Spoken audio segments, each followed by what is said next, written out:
In today's video, I'm going to be teaching you an advanced way to play Sledge going into Year 7 Season 3 of Brutal Swarm. We're going to go over things like his loadout. I'm going to go over general tips when I bring you into a custom game, and at the very end of the video, I'm going to bring you into a VOD review. So make sure you stick to the end of the video for that. With all that out the way, let's get straight into the video. So like I said, the first part of the video is going to be the loadout section. He has a pretty good loadout. He has the L85A2 assault rifle and the M590A1 shotgun, which is the shotgun that comes in all the SAS operators.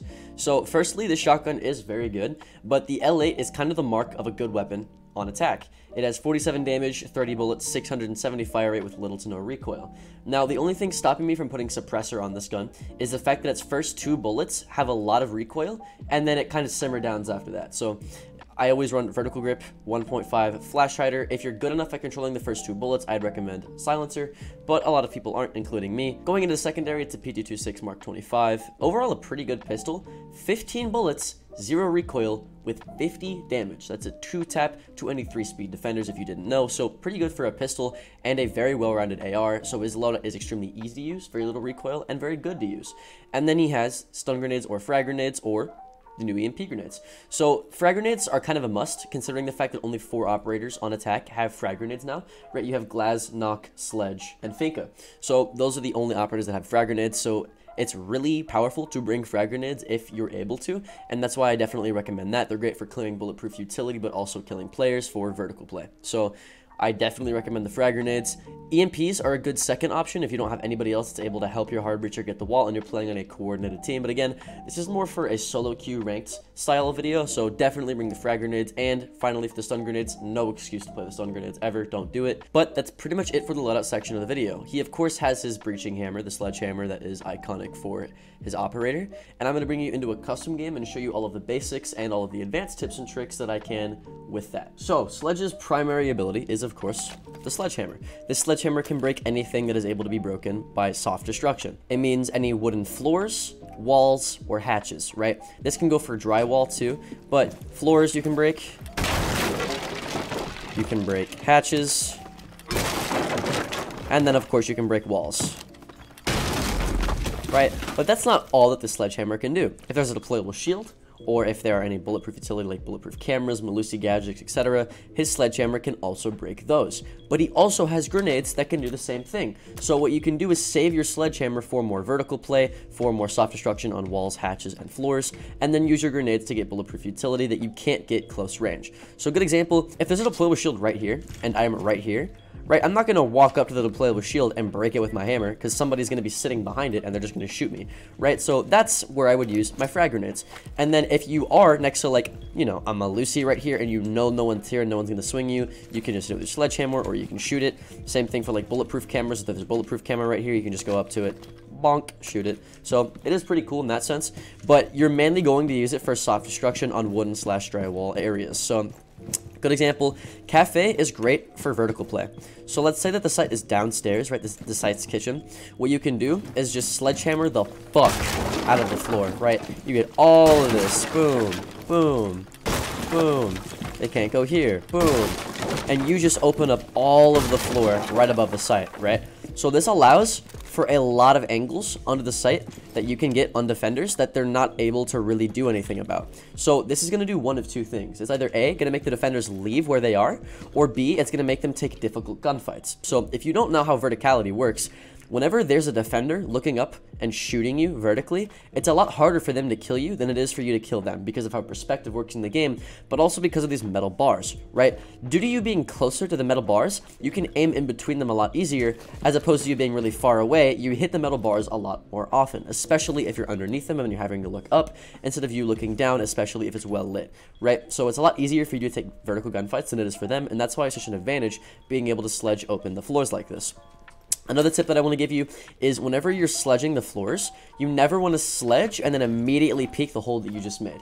So what you want to do is what I just did in front of your face, which is you sledge one, you go to an area, you sledge, you go to an area, you sledge, you go to an area, you sledge, you go to an area, you sledge, and then you pick a random hole that you've made and then you peek them, right? Because if you sledge open a hole, the defenders are going to immediately just turn to you, right? So if you peek it, that's a disadvantage for you in a gunfight. But if you were to make a bunch of sledge holes, right, and you did this, and then you went back to a random one, they're not going to know which sledge hole to peek and which one that you're going to be on, right? So it's just a great rule of thumb to go and make a bunch of them and then come back and peek the ones that you have later. Also, as a defender, if you're sitting in sight and there's only one sledge hole made, take in mind like this one, they can still sit in a lot of areas and just hold the angle. But if you make like 10 sledge holes, they're more inclined to actually just leave the site completely, because it's a lot more dangerous for them to sit where they can be shot from like 10 different angles than just one.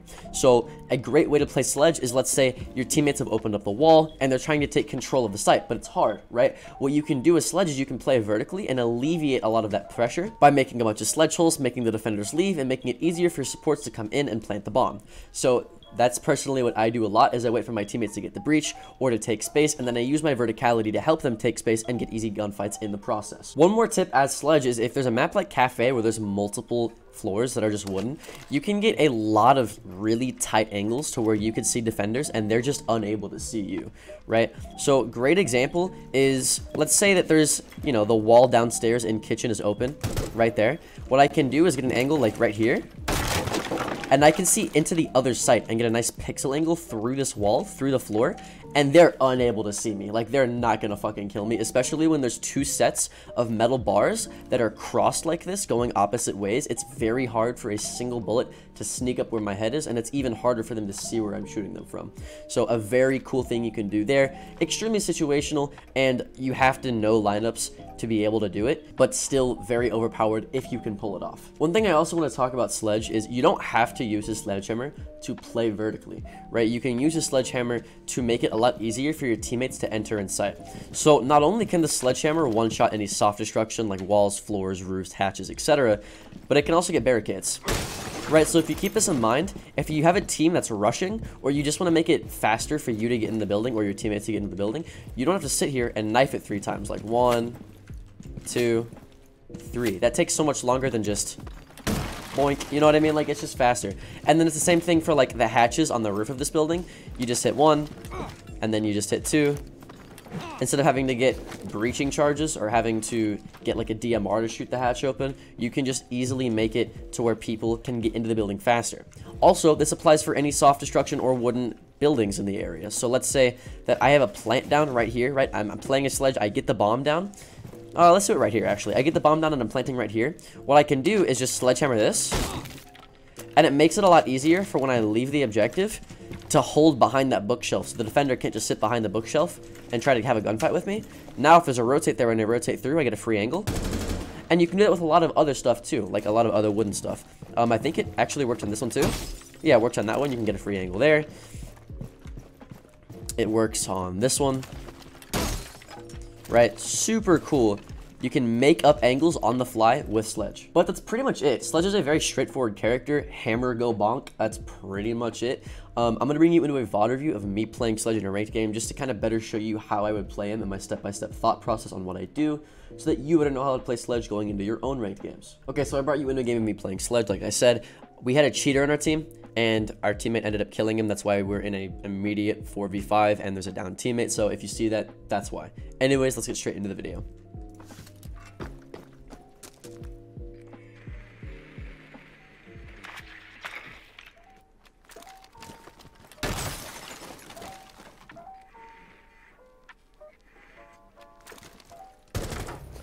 Something I immediately want to talk about is you see me use my sledgehammer on the barricade after I drone. That's something you want to do. So unless you know that you're unable to be killed as soon as you sledgehammer something like the hatches on Cafe, you want to be droning where you're going to sledge before you sledge it, especially if it's barricades. So if I were to just sledgehammer this window open, I could be susceptible to somebody that's holding a long angle from the skull door right here, somebody that's holding an angle through the wall, somebody close to the shotgun, right? Like, I'm exposed by a lot of different angles. And then if I were to go back outside the window and drone while the window's open, I'm susceptible to hop outs and stuff like that. So I droned before I sledgehammered, and then I sledged the window. So that's something to keep in mind, is don't make dumb plays with Sledge. Just drone before you use the stuff. Anyways, I droned trophy. I heard a guy walking from statue all the way into landing, and I got a free kill. That's pretty much all that happened there.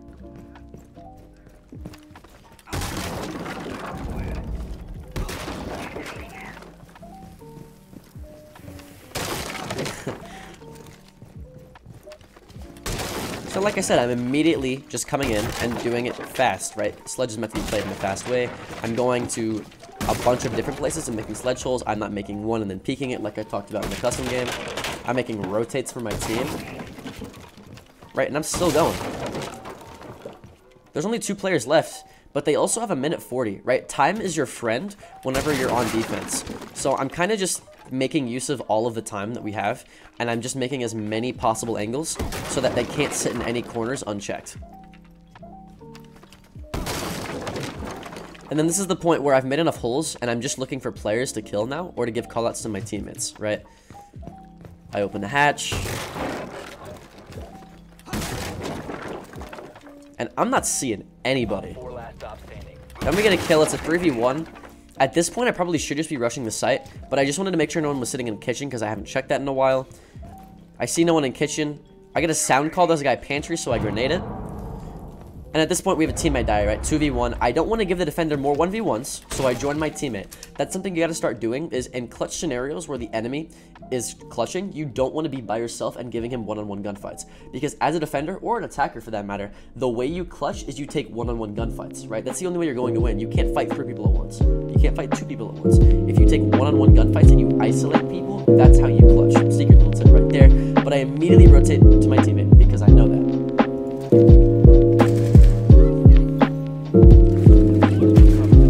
Flashes to the left. I hear him shoot to the left. He calls out to these left. So, as Sledge, if you know where they are, you don't need to peek and take a gunfight, right? It's risky. What you can do again, frag grenades. And I kill him. So, great example of how I use Sledge to create a lot of pressure on site. If you saw when I was playing vertically, I saw nobody, right? Because again, I sledgehammered the entire site, so they all left the objective. Great use of how Sledge can create a lot of pressure on the defenders, and then great use of his grenade as well. Me joining my teammate, being a team player overall, using his sledgehammer to destroy a barricade, make rotates for my team, break the hatch, and overall make the pace of the round faster, but also easier for my teammates to play around, right? That's all the things that I talk about in the custom game as Sledge, but that's pretty much it. He's a pretty straightforward character, so I didn't want to make too long of a guide on him. But that's it for the video. If you like the video, like it, sub to the channel. I'm a small channel, so it helps me out a lot. My name's Alka, and I will see you in the next one. Later.